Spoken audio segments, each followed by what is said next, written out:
Hello, everybody. So, just a quick bit of background before we get into this content. Aron and Kent Hovind have been going back and forth on YouTube in a debate on evolution versus creationism. And the debate format is basically one person makes a video with their points, another person makes a video with their points or rebuttals, and they go back and forth. Now, very recently, Kent Hovind had made several videos.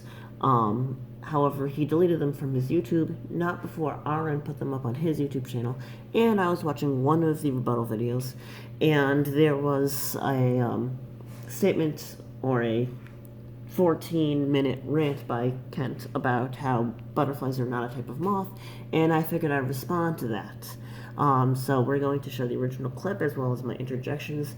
Bear with the stupidity, but let's get into this and have some fun.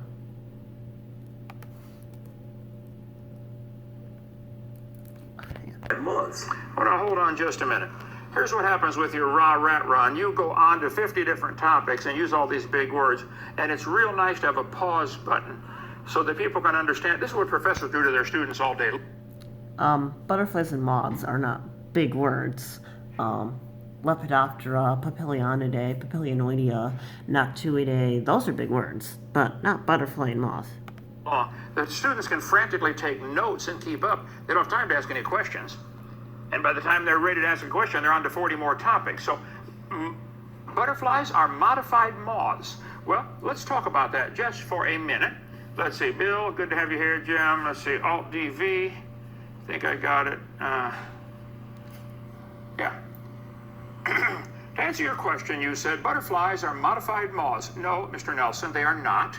And you certainly should not teach this nonsense to anyone at taxpayer expense. Funny you mentioned concern for taxpayers when you were convicted of tax fraud and sentenced to nearly a decade behind bars because you don't believe you should have to pay taxes. The most obvious difference is in the feelers on a butterfly and a moth. The antenna. Most butterflies have thin, slender filaments, antennae, which are club-shaped at the end. Moths, on the other hand, have a comb-like or feathery antenna. Let's see, I'll show you. This is a moth. There are a variety of different antennal forms and shapes in the insect world, and having a different form or shape of antenna from another group does not automatically mean you are not part of that group. There are about 13 main antenna shapes and forms, as well as intermediates and unclear forms that fall between some of the more popular ones. Beetles, for example, have a wide array of different antenna shapes and sizes, and I don't see you objecting to all of these being part of the Coleoptera and all being beetles. I suppose you could say, well, that's a weevil, although weevils are a subgroup of the beetles. We also see this with the flies. There are many dipterans and many different antennae shapes. You have these very wide antennae. Some of them have bristles on them, some of them don't. You have some where the bristles are very, very hairy. You have some where there's almost no form. And actually, this group of flies has a very small first segment of the antenna, and then the second segment is near the entire length of the antennae. Finally, you have things like crane flies that have very feathery antennae, particularly in the males. There's also a great deal of sexual dimorphism with some of these animals, particularly within the moths, where you have males with very large feathery antennae, which are used to detect the pheromones or mating signals of the females at night. Here we have a couple of Saturnids. This is the scorpion moth. See how the male has these very large, wide antennae. Female has very little for the antenna. I took the Luna moth photos here. This is an adult male. This is an adult female. But we also have a variety of moths that do not have large feathery antennae. Look at the very filamentous antenna of this pyralid moth. We have a cramped moth that also has very thin antennae. This is Aron, a sphinx moth that has very thin antennae. Ailanthus weber moth, very thin antennae. This is one of the noctuids, probably I don't know if it's a dagger or if it's one of the other owlet moths. You know, I'm trying to do something. All right. Another pyralid here, very long, thin antennae. So no, moths do not all have plumeless antennae. The function of the plumose antennae would be to detect the pheromones of the females. Species that have very short adult lives, do not feed as adults, or that are limited in their mobility, particularly some of the Erebids and some of the bombasoids, such as the bombacid. This is the domestic silkworm. This is the luna moth, which is a Saturniid. The female broadcasts a very wide traveling smell, and the antennae here are very useful for picking that up. Some of the sphinx moths are long-lived adults that feed. They are very active, and they fly around at such a rate that they will run into the broadcasted pheromones of the females. So the female has a much more close range scent, so males won't detect it from far away, but at any given time the male has a very good chance of running into a calling female and detecting her from a closer range, unlike some of these far-traveling, short-lived species. That's why some species have these antennae. By the way, this is not just seen in the lepidopterans. This is a Dobson fly. The male has these very large antennae to detect the female, which has these very small antennae. They usually don't feed as adults. The antennae are usually just for defense or to spook away predators. Mosquitoes are the same way. The male detects the female with this very plumose antenna, whereas the female doesn't have much for the antenna. The butterflies have a different way of mating because butterflies are all diurnal. They are more visually oriented. It's easier to see during the day because there's light out. And butterflies have complex courtship rituals, which could be part of why they have the colors that they do. But some species of butterflies have dark females for thermal regulation purposes. But they don't need to smell each other out because it's very easy to move around and find each other. This is just another way of getting around. It's an alternative strategy. It's not better or worse than the moth strategy of sitting and waiting for males to smell them out. It's just they do it in a different way, and it works for them.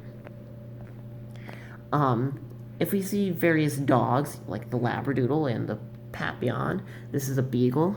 This is a Bernese Mountain Dog. We have a couple of hounds. That's some kind of terrier. That's the Chinese Crested, French Bulldog, Pomeranian. Dogs all have different hair structures and body shapes, but I'm not seeing you argue that these are all different species or different groups of animals. These are all dogs. And you're also showing just two insects. This is probably one of the Erebids. It's a tussock moth or gypsy moth male, and then this is one of the butterflies, probably a heliconius, but I can't really tell just by this limited view of it. I'm also more of a moth studier than a butterfly studier, although butterflies are moths.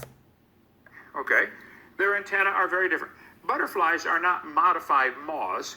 Each one works amazingly well for all sorts of their sensory systems. How would it work in the meantime while it's transitioning from one to the other? Fine as is, why would it change? All right, so this is a pretty simple concept. Butterflies and moths use their antennae for about the same thing. They have scent organs all on their antennae, usually in these or localized here. A transition probably would be a very rapid movement of all of the filaments here to the very tip. There are a number of genes in insects and other animals that mediate where body parts are placed. We have observed this in the lab with fruit flies and some other insect species, where people have deliberately mutated specific genes that place body parts and cause body parts to appear in different places. They work with fruit flies mostly because they are easy to manipulate and they have a very short generation time, but there are specific genes that put the legs on the thorax. If you mess with them, you can get legs growing out of the head. Likewise, you can get eyes growing out of various places by mutating the genes controlling where the eyes are placed. It's not unfathomable for the genes controlling where the scent receptors on a moth antenna go to change to localize all of the scent receptors to the very tip of the antenna. We have a lot of different moths, as I've shown before, that have scent receptors placed at varying areas on the antennae and in greater and lesser numbers. The moths that have very thin antennae don't have as many scent receptors, and the scent receptors are not as localized to the segments as the moths that have these very plumose antennae. But all it is the simple placement of the scent receptors. Another thing that I would like to bring up is your assertion that these are not the same thing just because the placement of their scent receptors on their antennae are different. Now, butterflies and moths don't use their antennae to locate houseplants. They actually land on leaves, and they use the receptors on their feet to test the suitability of the leaf for oviposition. This is not always the case because there are some species that are carnivorous and some species that overwinter as eggs that are placed haphazardly in branches, but these are the exceptions to the general rule. Now, since butterflies and moths both use the same mechanism to detect houseplants, if you want to assert that they're different because of the way their antennae are, I should be able to assert that they're the same because of the way they find host material. Did it improve? How could you study biology at the University of Texas and not know this? Biology is a very broad area of study. Anybody studying biology is not necessarily obligated to know very much about butterflies and moths. I happen to specialize in the Lepidoptera as well as a few other related insect groups and the plants they feed upon. However, if I get a degree in biology, I am not necessarily expected to know about mammal and bird diversity or bird physiology, which I don't know very much about birds. I know very little about mammals because I don't study mammals. I don't know very much about reptiles aside from a few lizard and snake species. And it's because biology is a very broad topic. There are people who are cell and molecular biologists who know more about the cellular machinery and organelles than they do about an entire organism. And then there are people who study ecology who know more about how different concepts such as competition and exclusion occur without having to know too much about any particular species. Just the fact that when species are mismatched together, you get differences in the way the environment turns out. Butterflies and moths are not the same. Okay? There are Define the same. A Luna moth and a Cecropia moth are not the same. A Luna moth and an Indian moon moth, which are in the same genus, are not the same. A male Luna moth and a female Luna moth are not the same. Two brother Luna moths are not the same. lots of differences. Other taxonomic schemes have been proposed, but none of them is perfect. Both As perfect as what? I'm confused. taxonomists and amateurs make use of the obvious difference between butterflies and moths. Type in Google, it's Google, and enter in the little line there. It says, what's the difference between butterflies and moths? There are many, many differences. They're not related. They look similar because They are related. Moths are a paraphyletic group, just like reptiles are a paraphyletic group that includes birds. Moths include the butterflies because butterflies have a common ancestor with some groups of moths. Moths gave rise to the butterflies. You're only comparing the morphology of the adults. I'm not going to get into the morphology of larvae, but if you look at butterfly and moth caterpillars, they are essentially the same. The functions in the structures are identical, although there are some moth groups that have more or fewer prolegs, which is those fake legs that you're going to talk about later on. But you're only looking at the adult form. the same guy designed them. His name is God, okay? Wing coupling mechanisms. Moths have a system to couple their rear wing to their front wing. Remember we talked about that when we talked about some of the insects. This isn't completely true, and I'm going to get to this in just a moment. They have a special system that couples the wings together. Butterflies don't have that. Actually, they do. But aside from that, The hind wing can be coupled to the front wing. Special little clips, a reticulum, and a little frenulum that clips in there to hold the wings together. Alright, so the frenulum is a hook that attaches to the wings of a moth so that the hind wing and forewing are one during flight.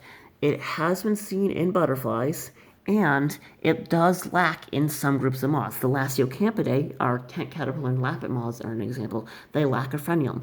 Also, the Saturnids don't have a frenulum because their wings are far too large for this.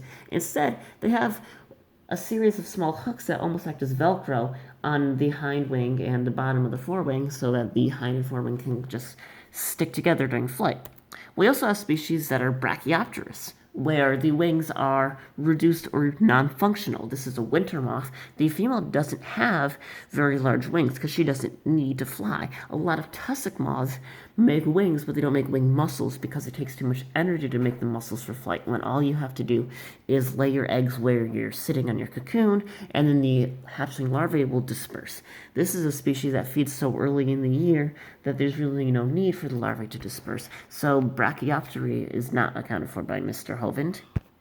To add stability. Butterflies don't have that.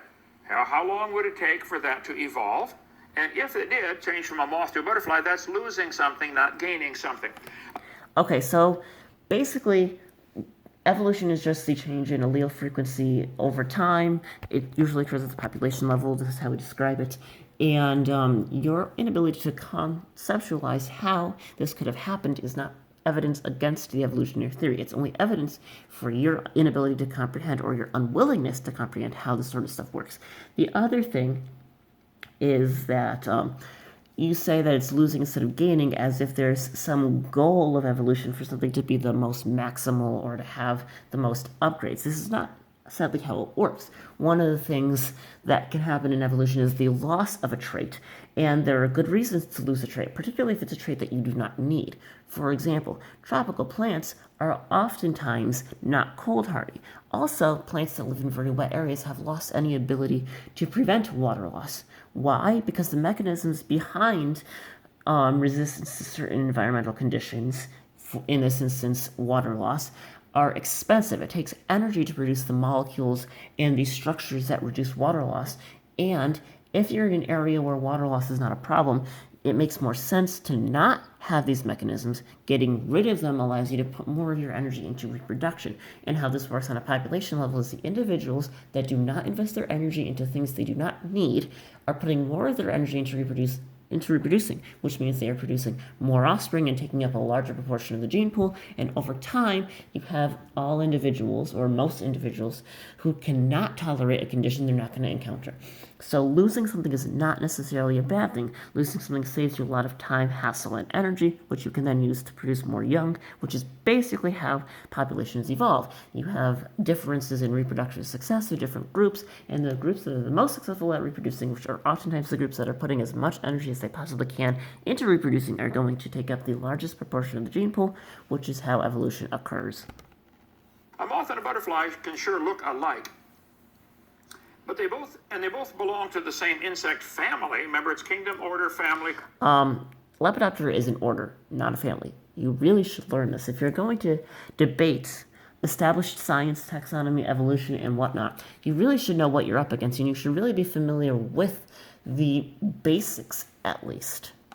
Class, King Philip came over for Girl Scouts. Kingdom, phylum, kingdom, phylum, order, family.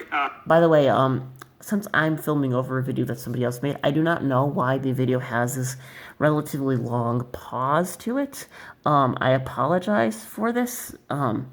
Hey, look, it's almost the same time in my video world as this video world. But anyway, I'm not responsible for this particular video, so I don't know why this pause occurs. Bear with it. Genus, species.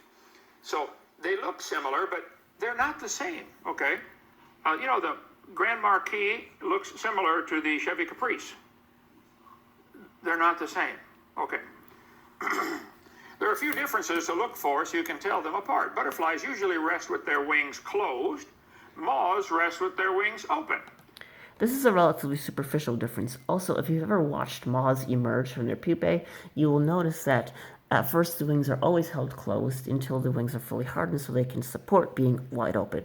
And there are a variety of different ways that insects rest with their wings. Sometimes the wings are completely spread out. Sometimes the hind wings are hidden by the forewings. There are a variety of different things, not just open or closed, as you're asserting. This is a butterfly. This is a moth, okay? They're not the same. To pupa, the way that they go into the chrysalis stage or into the, when they go through metamorphosis, most moth caterpillars spin a cocoon made of silk. Actually, most moth caterpillars burrow under the ground to pupate, but that's a minor thing. When they go into the pupa stage.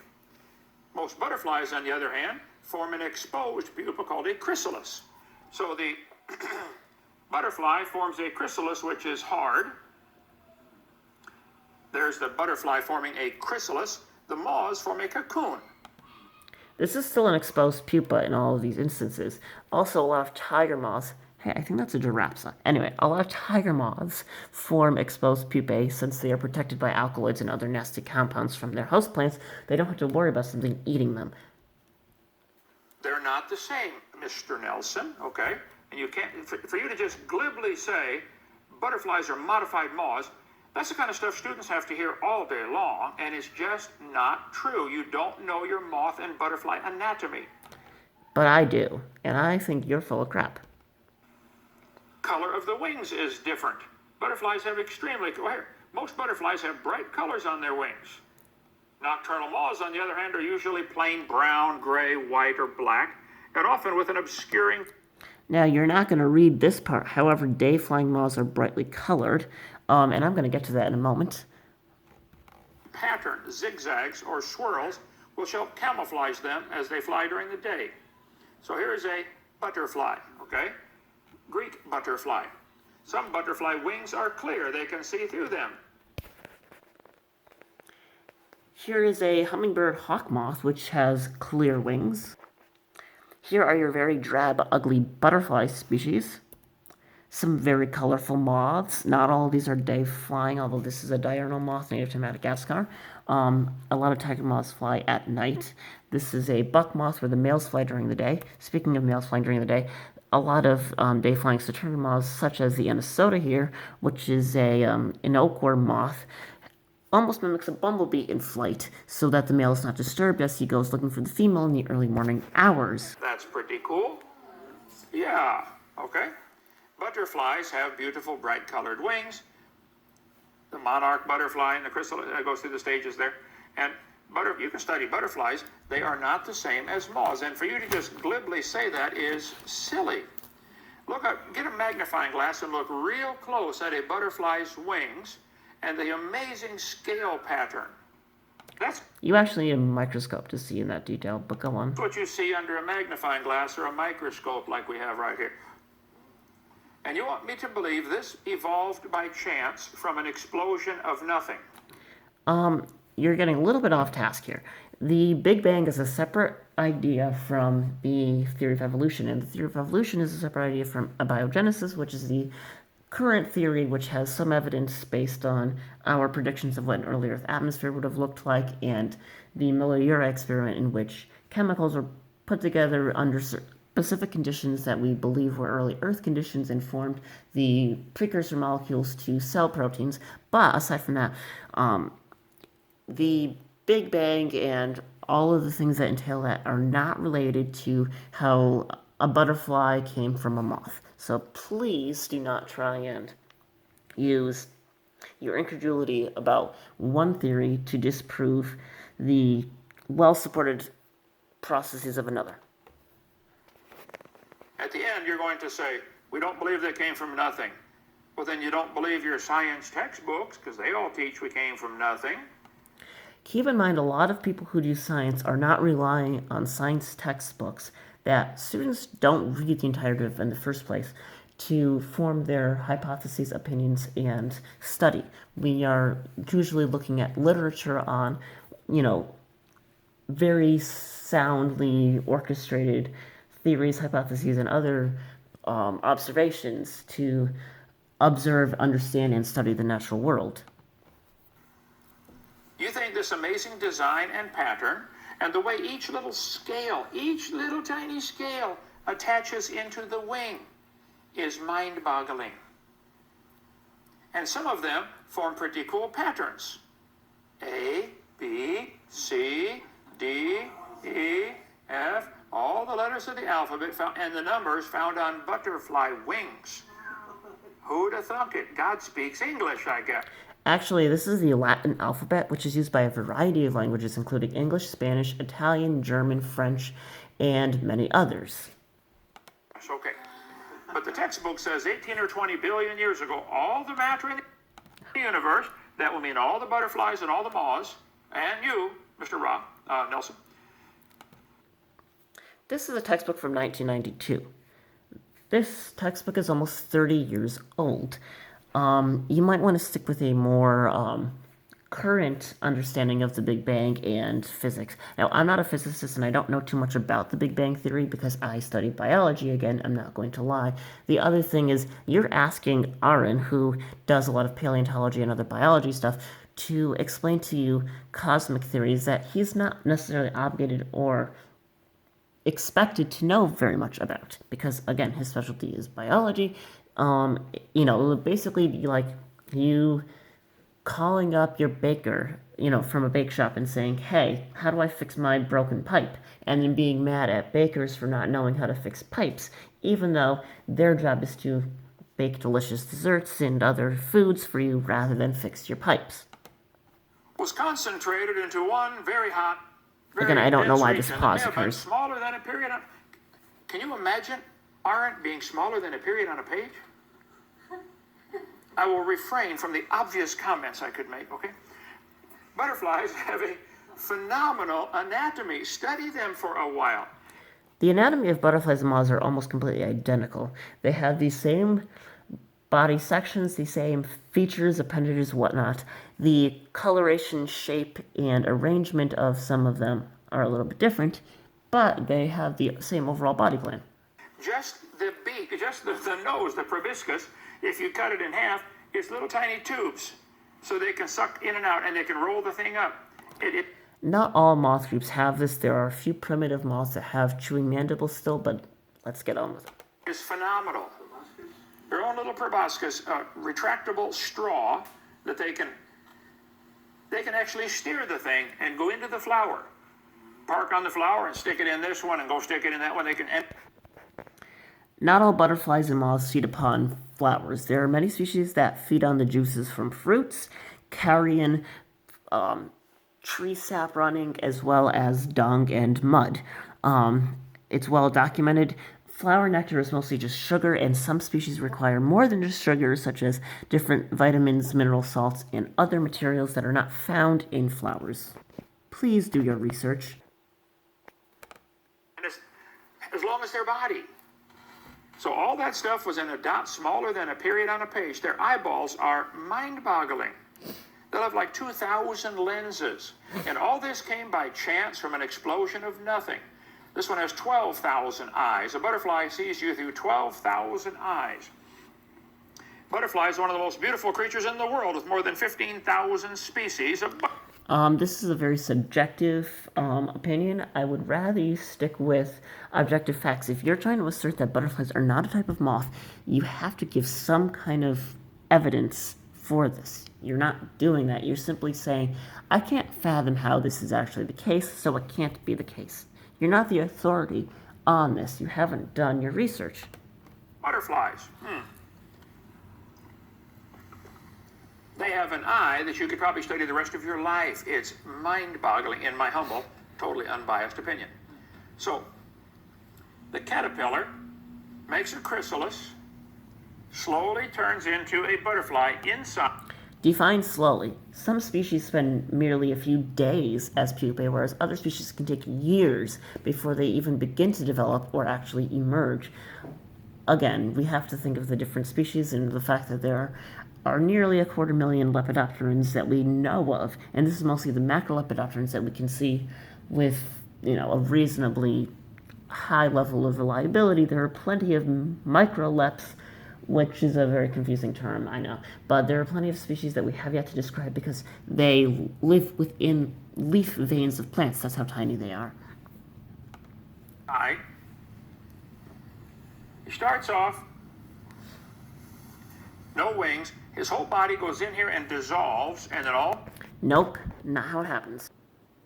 The concept that caterpillars or the larvae of anything dissolves into a fluid and then re-solidifies is a very old, outdated notion. What actually happens is within the caterpillar, even from an early age, there are imaginal discs. So the form of a caterpillar is adapted for the intake of as much nutrient and energy-rich material as possible in as short a time as possible. This isn't necessarily conducive to sexually reproducing, which is why the form of the caterpillar is a very simplistic, semi-motile feeding stage that has a soft, flexible exoskeleton, so the caterpillar can assimilate as much material as possible.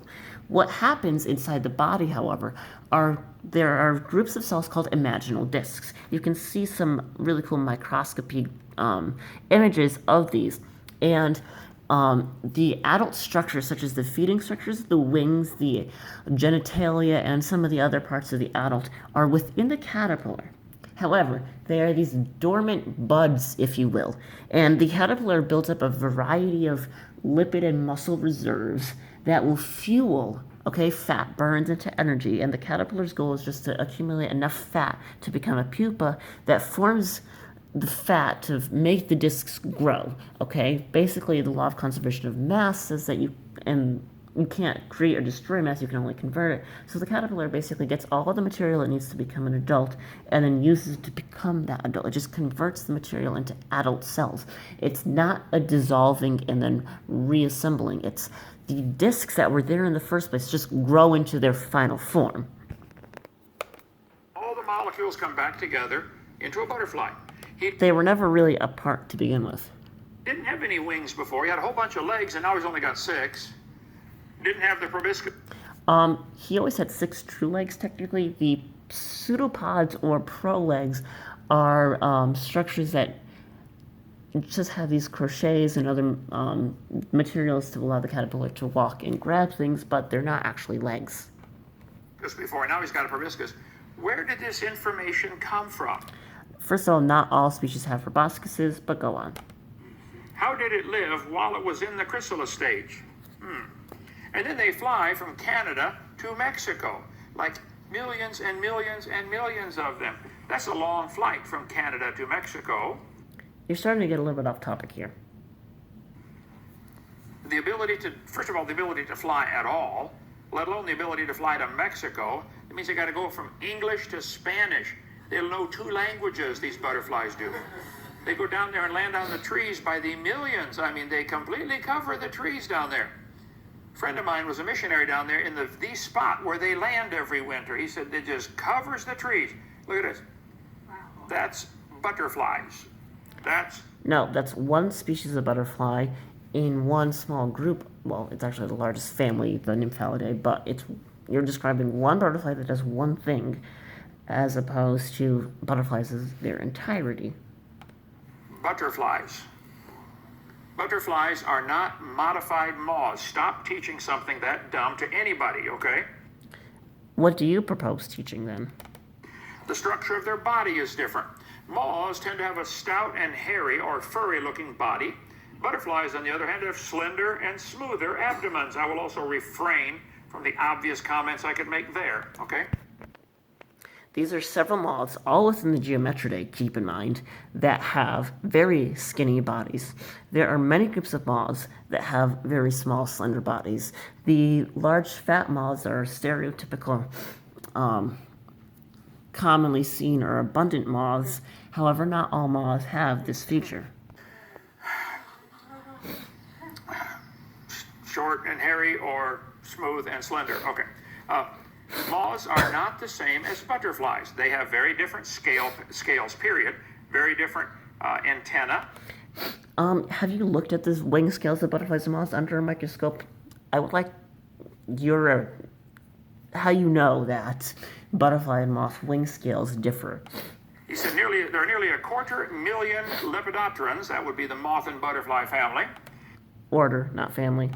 But less than 50,000 of them are butterflies. Now, every little tiny word I say, you stop and pick at it. Nearly 250,000. Moths and butterflies